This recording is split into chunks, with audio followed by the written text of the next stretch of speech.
Hello friends, welcome to Learner's Planet. Friends, this is our fifth session for real functions. In the previous session, we have discussed about domain of a function, range of a function, codomain of a function, and we also discussed the rules to find out the domain of a function. Now, questions based on domain of a function are frequently asked in competitive examinations, even in your board examinations. So let's discuss the methods to find out the domain of a real function in detail.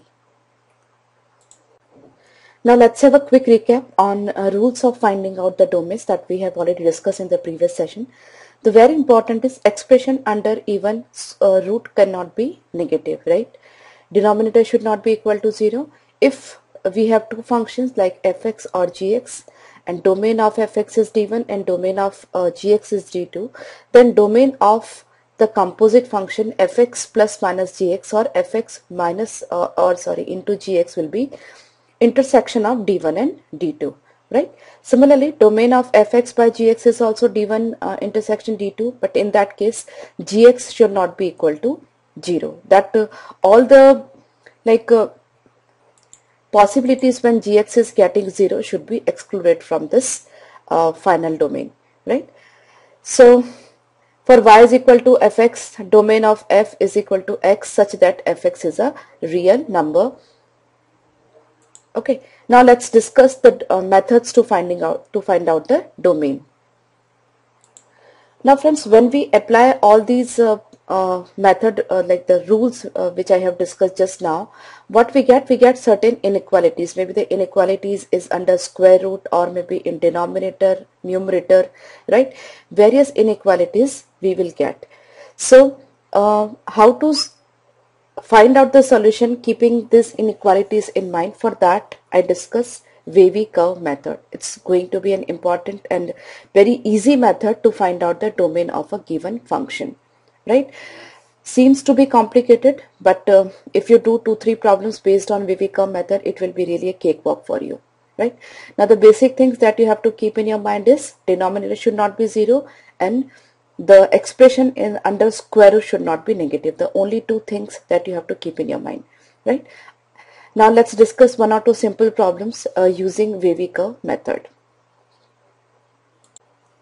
Now suppose I take an example.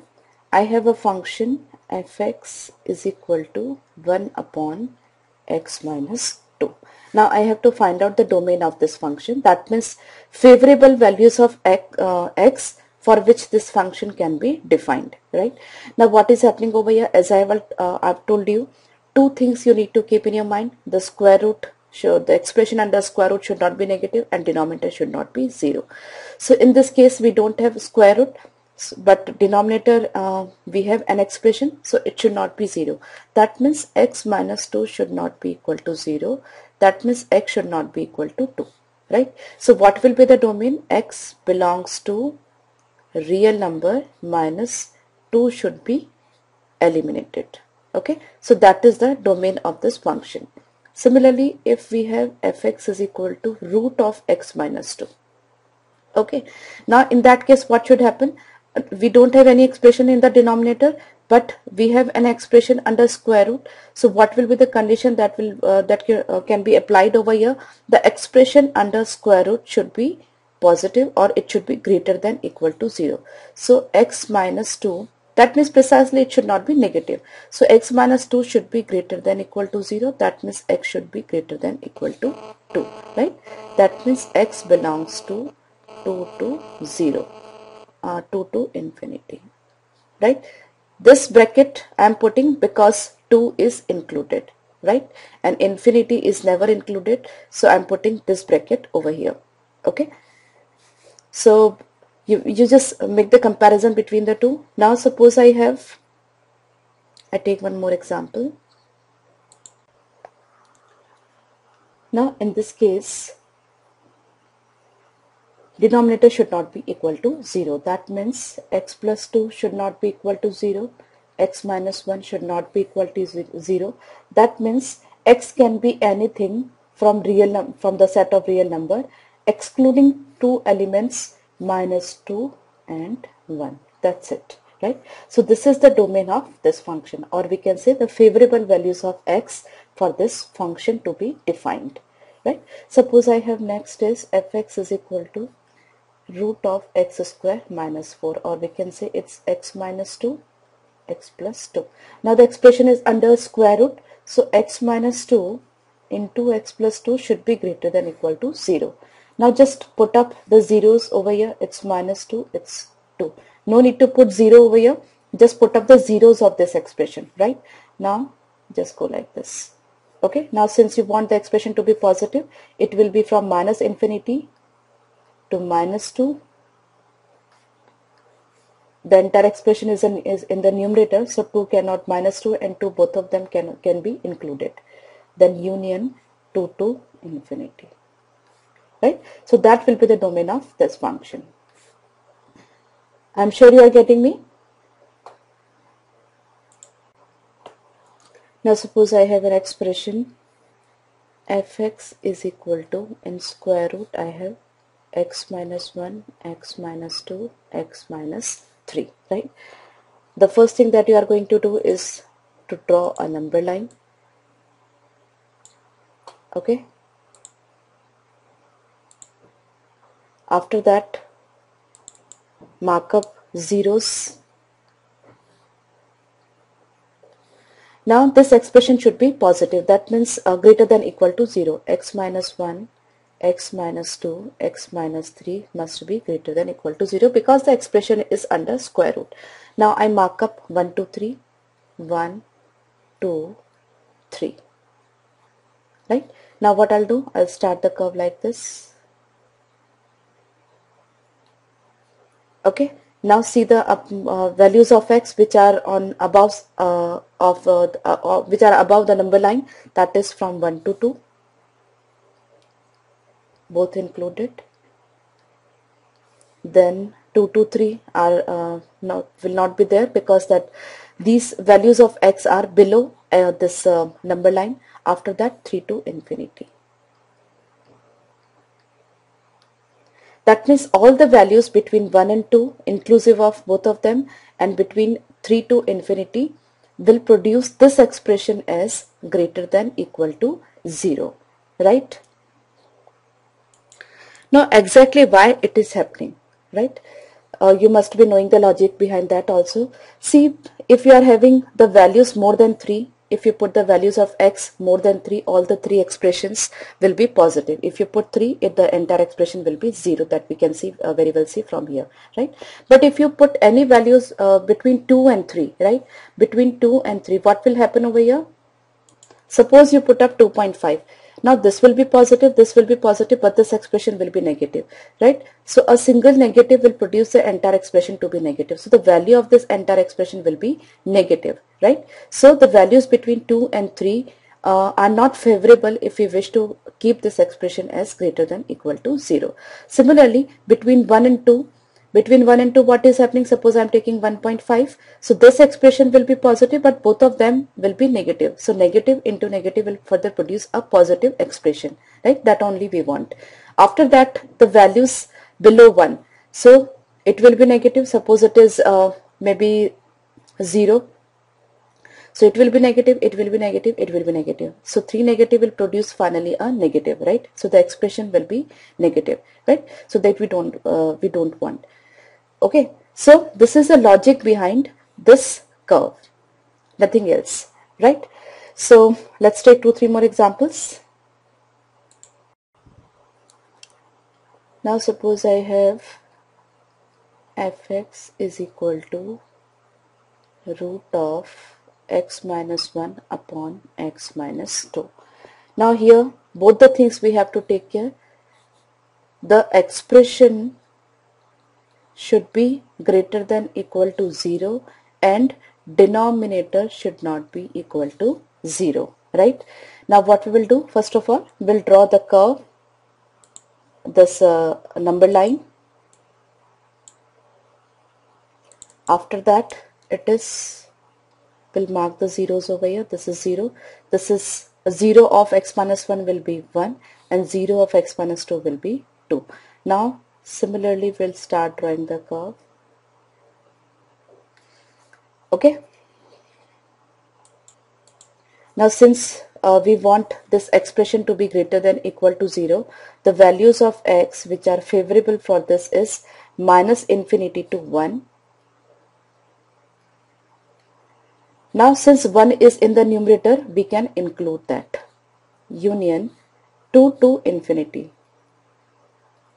Now since 2 is in the denominator, that means if I put x is equal to 2, the denominator will be 0. That means the entire expression will be undefined, right? So 2 cannot be included. So I'll put this bracket. Be very careful about it, because x minus 2 is in the denominator. X cannot be 2 because it will convert the denominator into undefined. Okay, so I need to put up this bracket. So this bracket shows that 2 itself is not yet included. After 2, each and every value is included, because after 2, this expression in the denominator will be positive, right? So what are the favorable values of x if this function is to be defined? So x belongs to minus infinity to 1 or 2 to infinity. Any values between this range and this range will make this expression greater than equal to 0. Okay, now let's try this problem. Find the domain of this function x square plus 1 x square by x square minus 4.